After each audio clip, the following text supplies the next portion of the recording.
back to the Hindu analysis class. This is me, Praveen Chauve. Again, I'm again today here to discuss today some of the important news article. So this is just an half an hour session. In this half an hour session, we'll try to discuss some important article of today's newspaper that is relevant for your prelims as well for mains exam. Okay, so let's start without any delay. The first article that is related with your economy. Okay, so economy से related ये article है. इस article का title है RBI unveils financial inclusion index. Okay, so RBI unveils financial inclusion tax. This is your first article that we are going to discuss. Now, this article is important for your prelims point of view. Okay, in prelims, maybe they can ask you a question about the RBI. As when you will see a past year question paper, you will find a multiple time UPSC asked question from RBI. What are the function of RBI, Reserve Bank of India? Okay, and financial inclusion is again a very important concept that you have to study in GS paper. Okay, so financial inclusion. So government RBI is now going to means make a one financial inclusion index. Okay, so that they can easily understand the level of financial inclusion in our country. मतलब financial inclusion कितना हद तक पहुंचा है और how much this is like a index where a government understand means whatever the services that government is going to start under the financial inclusion, that all are reaches within a given time period or not. ठीक है. So what is the financial inclusion? First of all, you have to understand the concept of financial inclusion. Financial inclusion is a term basically we use to provide a financial service to each and every person in our country. Those who are underprivileged, those who are vulnerable section means poor farmers. Okay, BL family means they can able to access banking facilities. This is the main aim of the financial inclusion. Now, with the help of this financial inclusion index, RBI is going to measure whether they are able to achieve their target in a given time period or not. This is the main thing. So for in prelims exam, they can ask you question about the financial inclusion index. Okay, and we'll discuss some of the important point related with the financial inclusion index one by one. So what are the points we should know for prelims point of view? So in first of all, you should know about this financial inclusion index that is announced by RBI, not a finance ministry of finance. Maybe in prelims they can divert statement. They can change the statement. The Ministry of Finance released the financial inclusion index, but this is the Reserve Bank of India. Okay, this is the Reserve Bank of India announced the formation of composite financial inclusion index to capture the extent of financial inclusion across the country. So, what is the main aim of this financial inclusion index? To capture the extent of financial inclusion across the country. Means to know how much financial inclusion reach in our country. Okay, this is the main target. Now, this financial inclusion index for the period ended March 2021 stood 53.9 compared to 43.4 for the period ended March 2017. Now, this is a tool through which RBI able to means able to measure the extent of financial inclusion across the country. Now, to measure these things, the RBI is ranking. RBI is basically given a marks. This marks is between your 0 to 100. It is a like a 0 to 100. If uh, any of the year when financial inclusion is very close to zero, it means it is a very poor performance. And if it is very near to 100, it means we are achieving our target. Means our target is to provide a banking facility to each and every section of our society, and we are means successfully implementing all these things. So it was in 2021 March that was ended, financial year that was ended. Okay, so it was found that it is given 53.9 as compared to 43.4 for the period ended March 2017. So one more point. This is the means what we are just giving the marks for each and every year to measure the financial inclusion across the country. Okay, and one more thing. This is not the comparison with the. This is not the March 2017 is not the base year, because this financial inclusion index is not based on any base year. Remember, not based on any base year. So in prelims, if they can ask you March 2017, is a base year to measure the financial inclusion index, the statement will be a wrong because it is not based on any base year. So into March 2017, it was 43.4, and in March 2021, now it was found 53.9. It means we are able to perform very well. We are now performing very well from as compared to 2017. In 2021, our financial inclusion, we can say a marks is 54 out of means 100. It means that we are performing very well as compared to 2017. Okay, so let's understand the term what is financial inclusion index. So it is an annual financial inclusion index will measure access and usage of basket of formal financial products and services that include savings, remittances, credit, insurance, and pension products. So it you can consider it is a like a basket of formal financial products. Okay, like remittances, savings, small saving schemes. Okay, Kisan credit card scheme, credit insurance, and pension products. Okay, all means whether they are able to reach their target or not. It would rate states on their performance on last mile banking service ability. So it will rate the states. All the states of India will be have given some rank on the basis of some marks that will be provided by RBI under 0 to 100, and whether they are reaches their last mile banking services. What is the meaning of this last mile banking services ability means whether the person of that state, a poor person or very backward regions of the particular state, whether they are able to access the banking service or not. This is the how RBI is going to give a marks for each and every state. Now this index will have three measurement dimensions. This is very important for prelims point of view. You must know what are the measurement or what are the means parameters on which RBI will manage. RBI will be given a marks under financial inclusion index. The first is called access to financial services. Means this is the 35% weightage. Weightage is 35% for access to financial services. Means whether the person of particular state or district or a village, they are able to access the financial services or not, whether they are able to visit the bank regularly or not for a deposit or withdrawing of money, or for whatever the purpose for taking a loan. Usages of financial resources, whatever they have taken a loan, whether they are means applying or using perfectly or not. This is for a 45%. And the quality of the product and the services delivery. Quality of the product means the state or the bank of a particular states whether they are providing a proper facilities to their people or not. This is the 20%. So this is all the 100% on the this parameter. On the basis of this parameter, they can measure, they can mark the or they can rate the state on their performance. Now these are also the G20 financial inclusion indicator. This is again very important. Means G20 also measure the financial inclusion. So what are the indicator used by G20 organization? They are using the same data that used by RBI for to know about the financial inclusion index. So it will be published in July every year by RBI. This is again a very important point. Means it will be published every year in the month of July by RBI. Remember here, Ministry of Finance. Maybe in exam they can use the term Ministry of Finance. So Ministry of Finance is not the agency that is going to compose this financial inclusion index. This is the RBI is going to do all these things. So what is the main objective of this financial inclusion index?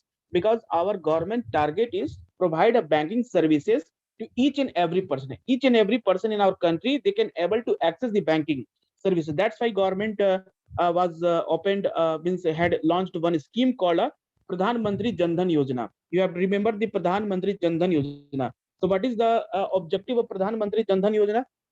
Is the main objective is the financial inclusion. Every to provide a financial inclusion or any of the vulnerable section if they are enrolled any of the government scheme. So if government provide a financial means services, then they can directly transfer amount to their account. That is called under direct benefit transfer scheme. So how a government will transfer money if the beneficiary have a bank account? That's why Pradhan Mantri Jan Dhan Yojana was the scheme that was launched by the government of India. It's a very important scheme to provide a financial inclusion in each and every person in our country. Now, what are the importance of this financial inclusion index? How it will be very helpful for the entire nation?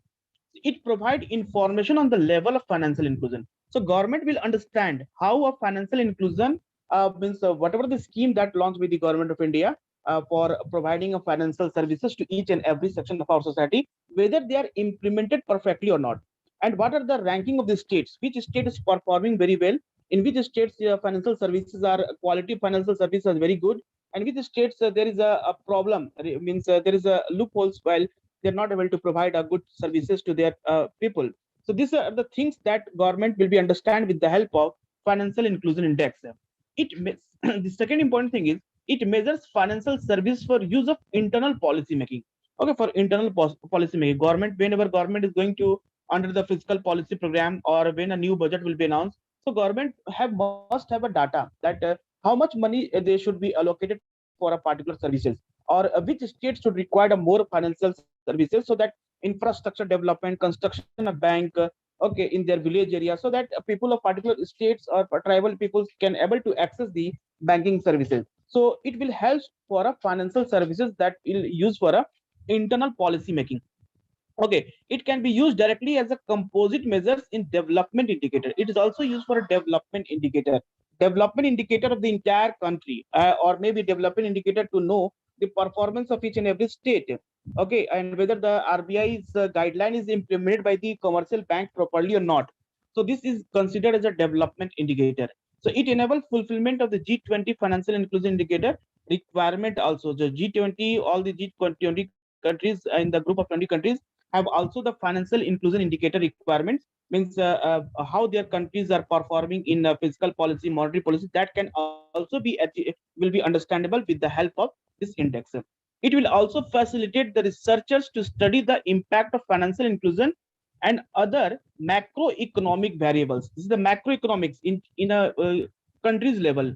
Okay, in the national level, whatever data we have, that data will be know whether the performance of RBI, how much means fiscal deficit is there. Okay, revenue deficit kitna ho raha hai.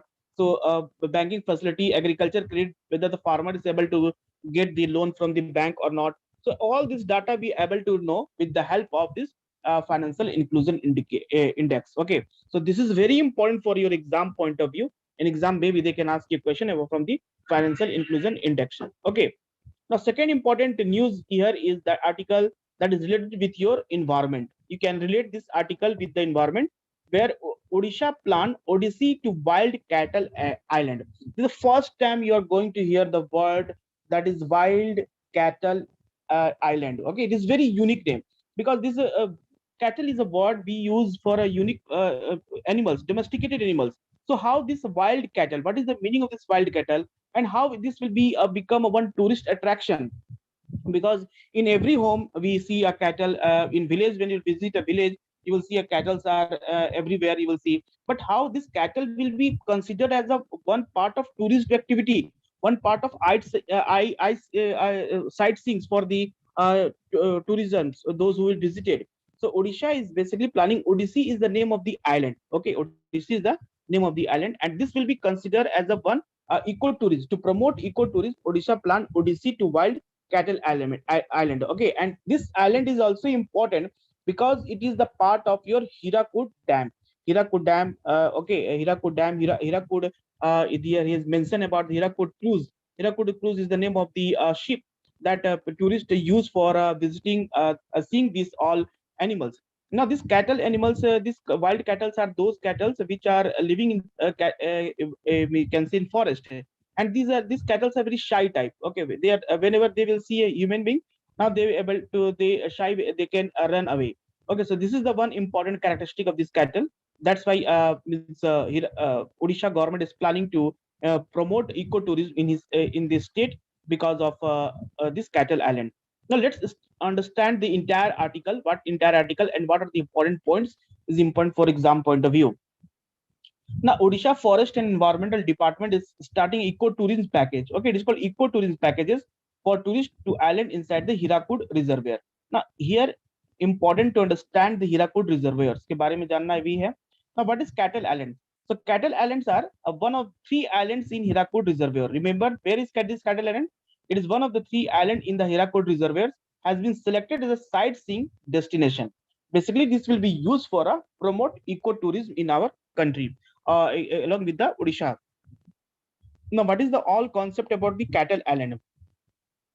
So, Cattle Island is located in one of the extreme point of Hirakud Reservoir. it is completely inhabited by wild animals and without any trace of humans.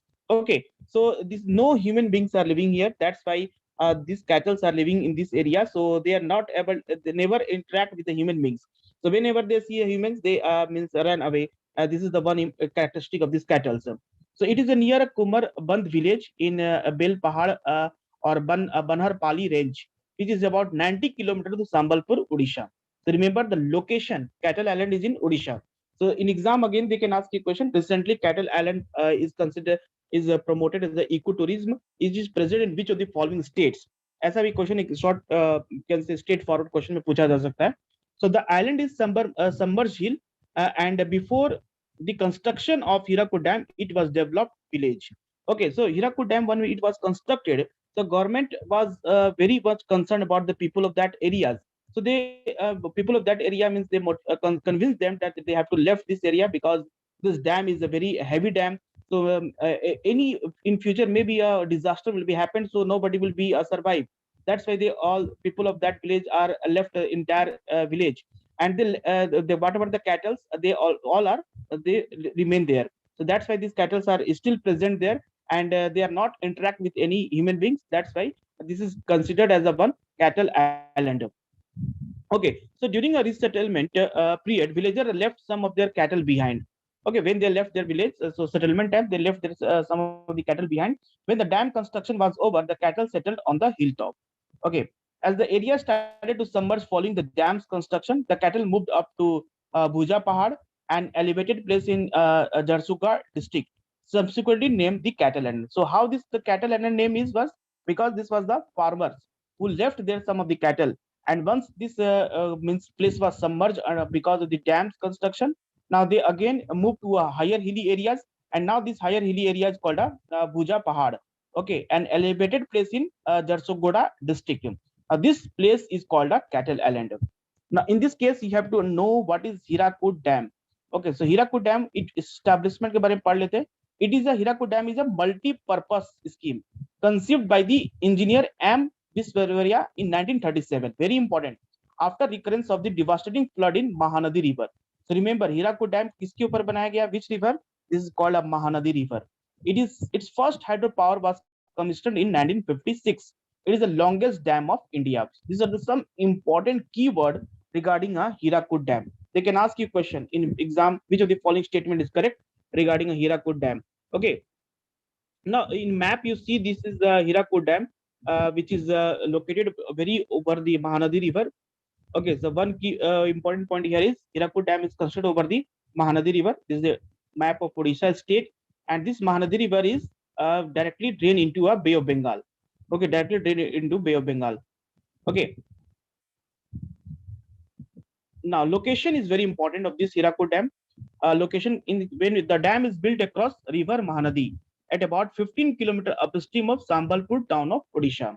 So Mahanadi River system is the third largest of peninsular India after Godavari, Krishna. Let's talk about some Mahanadi River as the dam is constructed over the Mahanadi River. So Mahanadi River is the largest peninsular river, one of the largest peninsular, third largest peninsular India after Godavari and Krishna, and the largest river of Odisha state. It rises from the place near Sihawa in Bastar Hills in the state of Chhattisgarh to the south of Amarkantak.